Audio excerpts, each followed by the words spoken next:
En réalité, le vaudou est notre identité.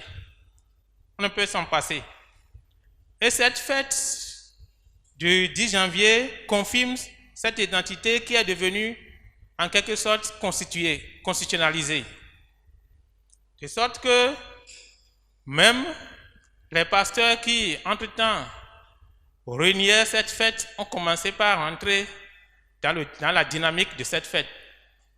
Donc aujourd'hui, tout Béninois, quel que soit son bord religieux, reconnaît la valeur de cette fête parce que nous comprenons désormais que nous avons vécu, même si aujourd'hui nous sommes pasteurs, nos grands-pères, nos parents et nos aïeux ont été nourris, ont été sauvés, ont utilisé le vaudou pour vivre et pour être, et c'est parce qu'ils ont été que nous aussi on est aujourd'hui.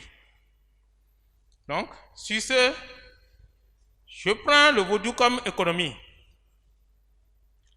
Donc, dans l'économie, il y a déjà des auteurs qui ne sont pas africains, que je veux parler de Boudier, qui ont déjà parlé de l'économie des choses sacrées.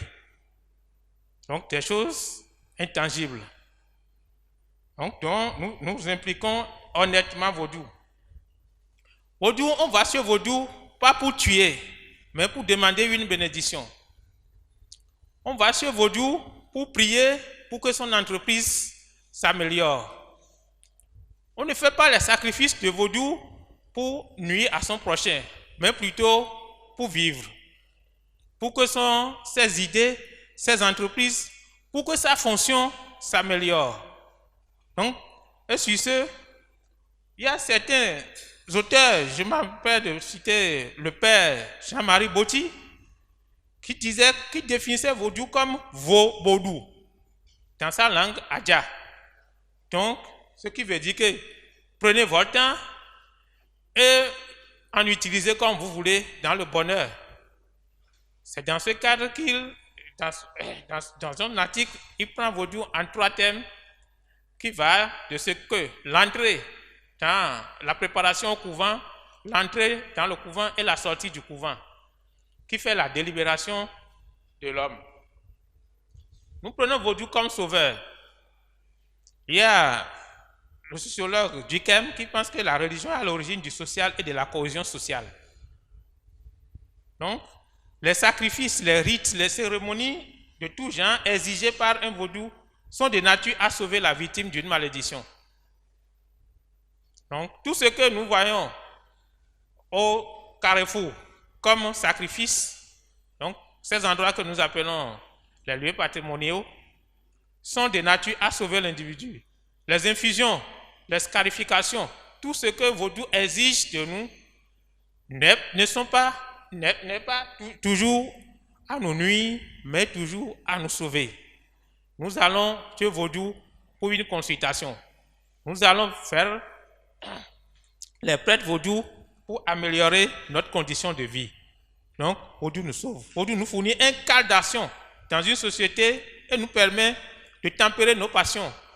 Parce que quand on dit il y a vaudou là, donc il y a le respect. Nous prenons encore vaudou dans l'aspect social comme justice.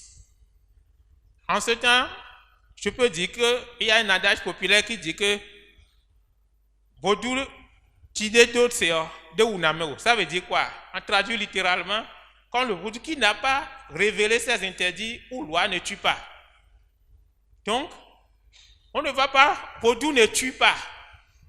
Parce que c'est en réalité une région ou une pensée de justice.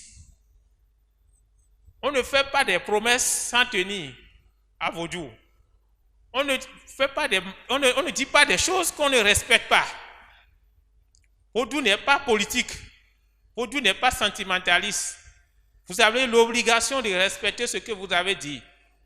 Et j'ai l'habitude de dire à mes gens au ministère que si tous les désordres que nous voyons, du président, ministre jusqu'aux choses, si chacun des ministres ou du président devait mettre sa main sur sa patate ou bien sur Kobiezo ou bien dans, ou bien tout genre de vaudou pour prêter son serment, que je respecte la Constitution, Je ne dois pas prendre un franc de la caisse de l'État.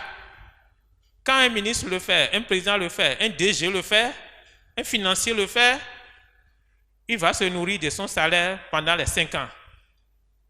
Donc, c'est pour fuir ses responsabilités entre griffes que certains, je me permets de le dire, préfèrent aller dans les églises évangéliques ou d'autres églises parce que Dieu est là en colère. Donc, normalement, pour nous, notre identité devait être une force sur laquelle nous devons prêter serment, les administratifs et nous qui sommes chargés de gérer le denier public. Vodou crée une société d'équité, d'équilibre et de justice, tant ainsi bien qu'il n'y a pas de pauvres ni de riches devant Vodou, ou bien même de Vodou, le prêtre même de Vodou n'est pas épargné par ces interdits. Vous êtes le propriétaire ou bien le prêtre de ce Vodou, vous commettez des erreurs, vous êtes immédiatement puni. Et ce n'est pas parce que vous êtes l'auteur, vous êtes le responsable de ce Vodou que Vodou vous épargne. Donc vous êtes traité au même pied d'égalité que vos adeptes. Vodou comme union.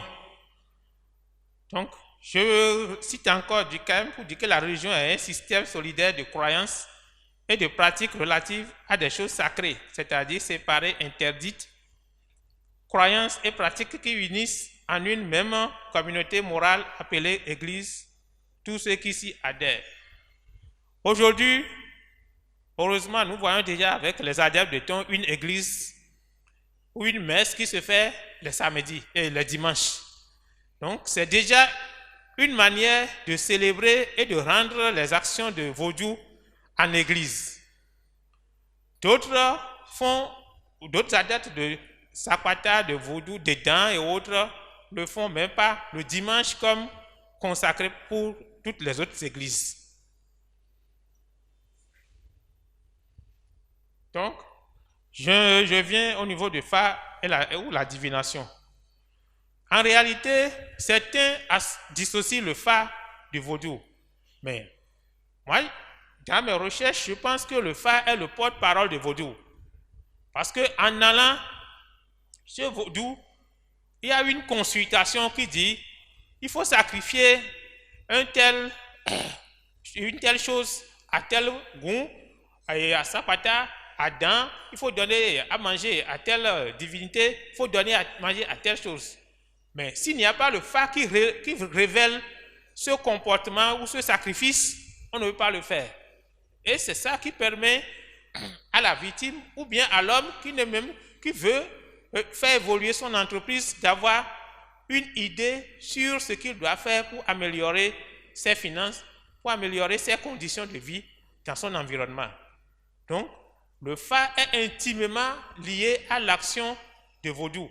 Parce que s'il n'y a pas Fa, le Vodou ne peut pas parler.